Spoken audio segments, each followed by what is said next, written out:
পিঁপড়া ট্রাভেলার্সের আরেকটি ভ্রমণ ব্লগে আপনাদের আমন্ত্রণ। আমরা যাচ্ছি গল্পের জাদুকর হুমায়ুন আহমেদের গাজীপুরের নুহাশপল্লীতে। এখানে কিভাবে আসবেন, কি করবেন, যেতে খরচ বা কেমন লাগবে সে সংক্রান্ত যাবতীয় সবকিছুই থাকছে আমাদের এই ট্রাভেল ব্লগে। সবকিছুর বিস্তারিত জানতে চ্যানেলটি সাবস্ক্রাইব করে পাশে থাকা বেল আইকনটি অন করে আমাদের সাথেই থাকুন।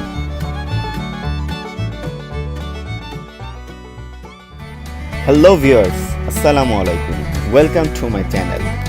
এই যাত্রায় চলুন ঘুরে আসি ঢাকার অদূরে গাজীপুরের নুহাশপল্লী থেকে। ঢাকার খুব কাছে হওয়ায় কর্মব্যস্ত জীবন থেকে একদিনের ছুটি বের করে পরিবার পরিজন নিয়ে খুব সহজেই ঘুরে আসতে পারেন এখান থেকে।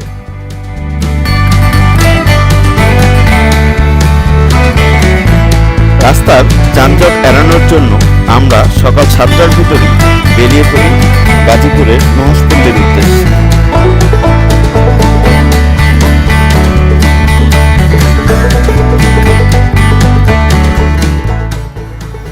চলুন এবার আমরা জেনে নেই এই নুহাশপল্লীতে কিভাবে আপনারা সহজ উপায়ে যেতে পারবেন। নুহাশপল্লীতে যেতে হলে প্রথমেই আপনাকে হোতাপাড়া বাস স্ট্যান্ডে আসতে হবে। গাজীপুর চৌরাস্তা থেকে প্রায় 12 কিলোমিটার দূরে এই হোতাপাড়া বাস স্ট্যান্ডটি অবস্থিত। আর হোতাপাড়া বাস স্ট্যান্ড থেকে 8 কিলোমিটার দূরে বাংলাদেশের সবচেয়ে বড় গ্রাম পিরোজালি গ্রামে নুহাশপল্লীটি অবস্থিত। আপনি যদি ঢাকা থেকে আসতে চান তাহলে গুলিস্তান অথবা মহাখালী থেকে ময়মনসিংহগামী বাসে উঠতে পারেন, অথবা প্রভাতী বনশ্রী বাসেও আসতে পারেন। ভাড়া নেবে 70 থেকে 80 টাকা। আমরা উঠেছিলাম মহাখালী আমতলী থেকে, আর প্রায় 2 ঘন্টা পরে আমরা হোতাপাড়া পৌঁছে যাই।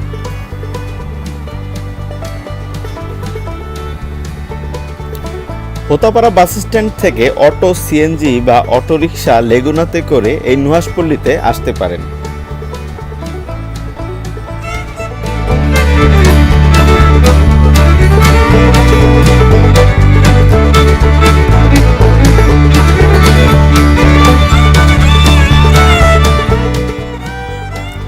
যদি অটোতে আসেন তাহলে অটো ভাড়া নেবে 60 থেকে 70 টাকা।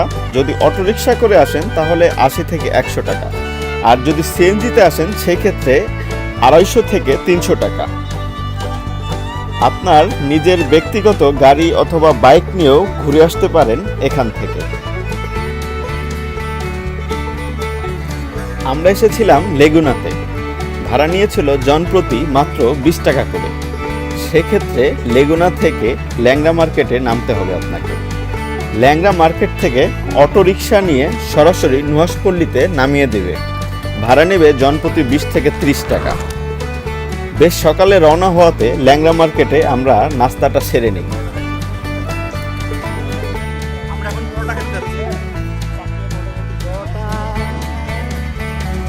অনেকদিন শখ ছিল আইডা নুহাশপল্লী যাব, আজকে সেই সব হচ্ছে। আলহামদুলিল্লাহ। আসলে আমাদের প্ল্যানটা ছিল একটু ভিন্নধর্মী। আমরা মূলত ল্যাংড়া মার্কেট থেকে পায়ে হেঁটে ছায়া ঘেরা পাখি ডাকা প্রকৃতির দুপাশের সবুজের সৌন্দর্য দেখতে দেখতে নুহাশপল্লী যাওয়ার সিদ্ধান্ত নেই।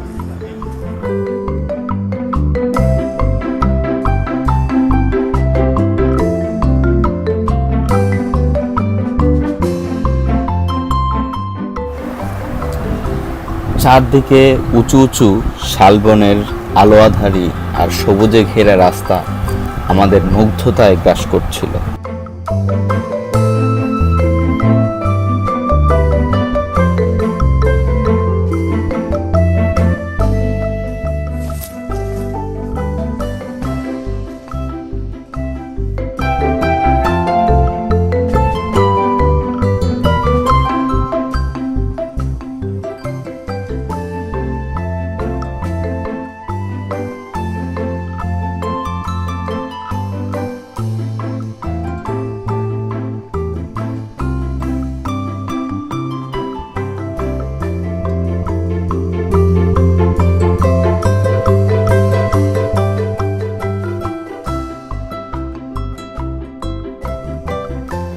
যারা সবুজ প্রকৃতি গাছপালা পছন্দ করেন তাদের প্রতি অনুরোধ রইল এই রাস্তাটুকু হেঁটে আসার।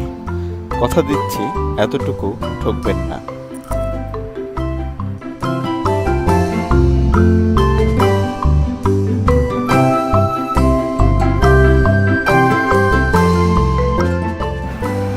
হুমায়ুন আহমেদ স্যার ছিলেন একজন বৃক্ষপ্রেমী মানুষ, আর নুহাশপল্লী গড়ার জন্য এই জায়গাটা পছন্দ করে দিয়েছিলেন প্রখ্যাত অভিনেতা ডক্টর এজাজ আহমেদ।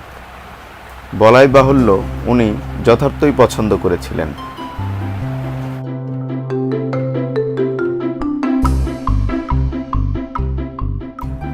হাঁটতে হাঁটতে কখনো কখনো এই সবুজের মাঝে হারিয়ে যেতে মন চাইবে।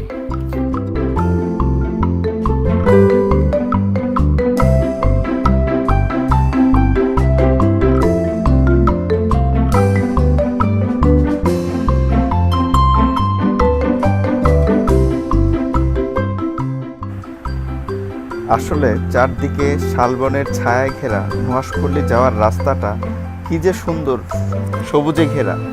এখানে না আসলে সেটা বোঝানো যাবে না।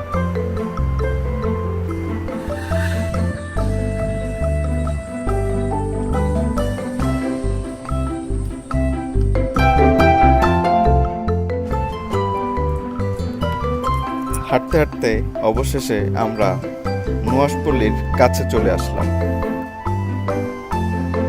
আর কিছুক্ষণের ভেতরই আমরা নুহাশপল্লীতে প্রবেশ করব।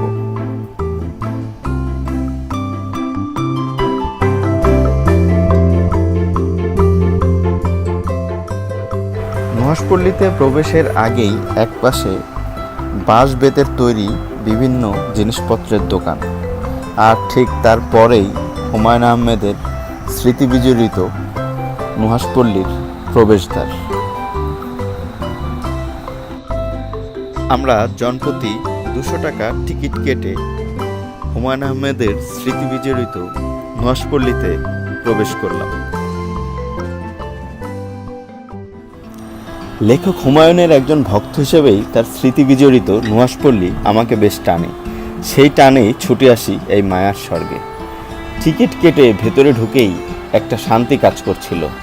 চারদিকে যেন সবুজের চাদরে মোড়ানো এক টুকরো শান্তিনিকেতন।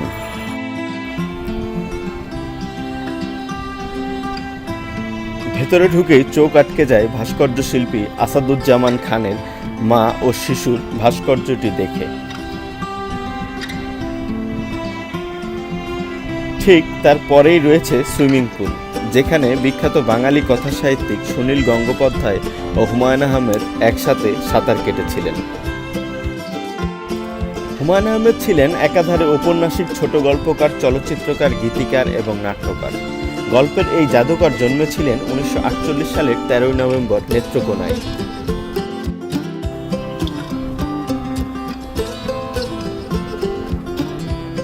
সবুজে মোড়ানো এই পায়ে হাঁটার পথটি ধরে এগিয়ে গেলেই চোখে পড়বে চমৎকার একটি বসার ব্যবস্থা। ঠিক তার পাশেই রয়েছে লীলাবতীর ভাস্কর্য। এই লীলাবতী ছিলেন হুমায়ুন আহমেদের মেয়ে, যে কখনোই পৃথিবীর আলো দেখেনি।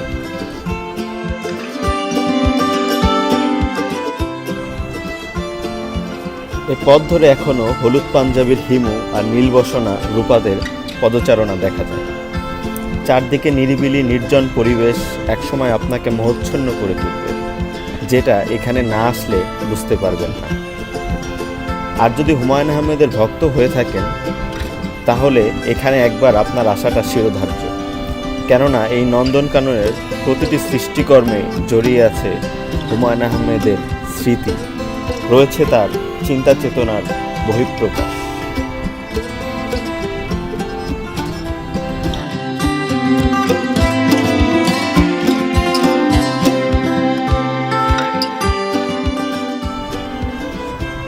বাংলাদেশের সবচেয়ে বড় গ্রাম পিরুজালিতে 1997 সালে হুমায়ুন আহমেদ প্রায় 22 বিঘা জমির উপর গড়ে তোলেন এই নন্দনকাননটি, যার বর্তমান আয়তন প্রায় 40 বিঘা।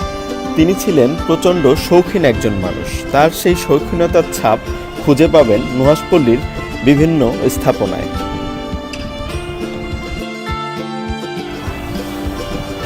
সবুজ এই প্রান্তরের বাম পাশে লিচু বাগানে নীরবে নিভৃতে চিরনিদ্রায় শায়িত আছেন আমাদের গল্পের জাদুকর হুমায়ুন আহমেদ।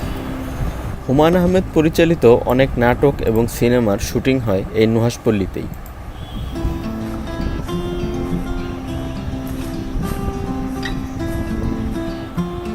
এটা সেই বিখ্যাত ট্রি হাউস, যেটা দেখানো হয়েছিল তারই পরিচালিত 9 নম্বর বিপদ সংকেত চলচ্চিত্রে।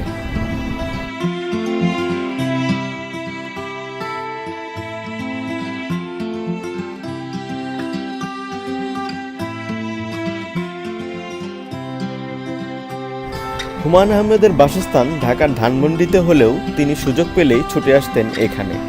সময় কাটাতেন তার বড় ছেলের নামে রাখা এই নুহাশপল্লীতে।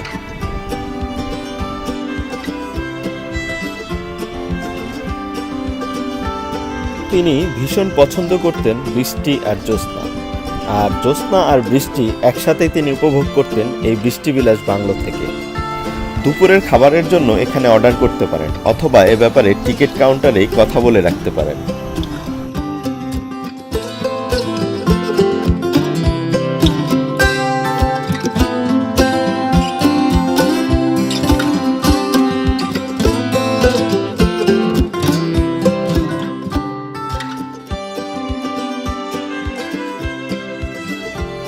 হুমায়ূন আহমেদ ভীষণ গাছপালা পছন্দ করতেন।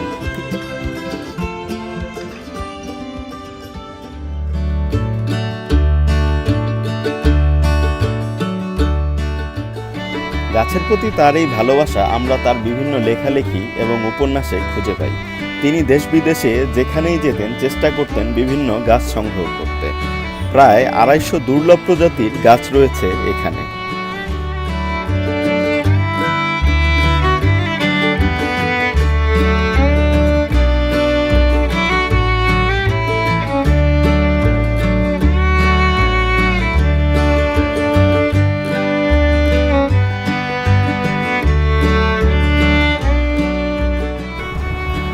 চলুন এবার আমরা জেনে নেই নুহাশপল্লী সম্পর্কে আরও কিছু আনুষঙ্গিক তথ্য।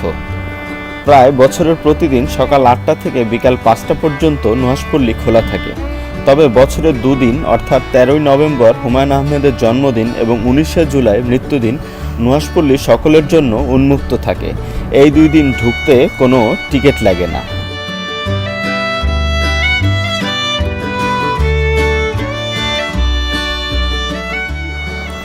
এপ্রিল থেকে নভেম্বর পর্যন্ত নুহাশপল্লী সকল শিক্ষার্থীদের জন্য খোলা থাকে। নভেম্বর থেকে মার্চ পর্যন্ত মূলত পিকনিকের জন্য ভাড়া দেওয়া হয়। পিকনিকের জন্য একদিনে সর্বোচ্চ 300 জন আসতে পারবেন। ঔষধি উদ্যানের পরেই রয়েছে অপরূপ মৎস্যকন্যা, আর আকাশে মেঘের অবয়ব দেখে মনে হচ্ছিল হুমায়ূন আহমেদ তাকিয়ে আছে মৎস্যকন্যার দিকে।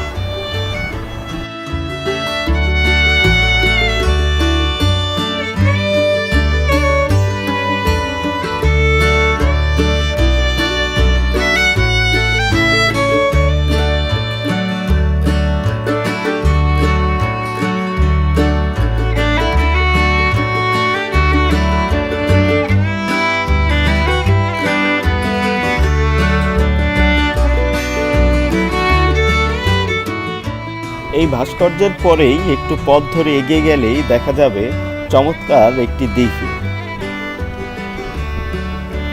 দিঘিটির নাম লীলাবতী, হুমায়ূন আহমেদের মেয়ের নামানুসারে রাখা হয়েছে।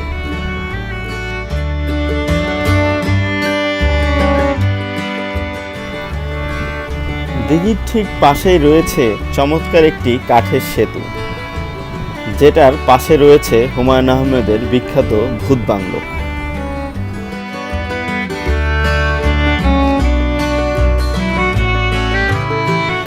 ফেরার পথে চোখে পড়বে সৃষ্টির আদি নিদর্শন সম্বলিত প্রাগৈতিহাসিক যুগের কিছু প্রাণী।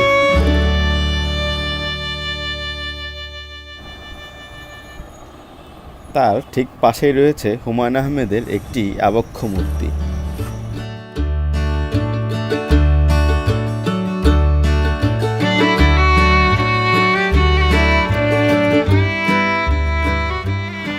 বন্ধুরা, আমাদের এই ভিডিওটি ভালো লেগে থাকলে লাইক, কমেন্ট, শেয়ার করতে ভুলবেন না। মূলত নুহাশপল্লী সম্পর্কিত সকল তথ্যই আমরা এই ভিডিওতে তুলে ধরার চেষ্টা করেছি। তারপরও আমাদের কোনো ভুল ত্রুটি হয়ে থাকলে সেটা কমেন্ট বক্সে জানাতে পারেন। পাশাপাশি এ ভ্রমণ সংক্রান্ত যে কোনো কিছু জানতে কমেন্ট বক্সে কমেন্ট করতে পারেন। সেই সাথে নুহাশপল্লীর কর্তৃপক্ষের সাথে সরাসরি যোগাযোগের জন্য তাদের মোবাইল নাম্বারগুলো আমরা ডেসক্রিপশন বক্সে দিয়ে রাখবো আপনাদের সুবিধার্থে। সবশেষে ফেরার পালা। দেখা হবে অন্য কোনো ভ্রমণের ভিডিওতে। সে পর্যন্ত সুস্থ থাকুন, ভালো থাকুন, আর আমাদের পিঁপড়া ট্রাভেলার্স চ্যানেলটিকে সাবস্ক্রাইব করে আমাদের সাথেই থাকুন। আল্লাহ হাফেজ।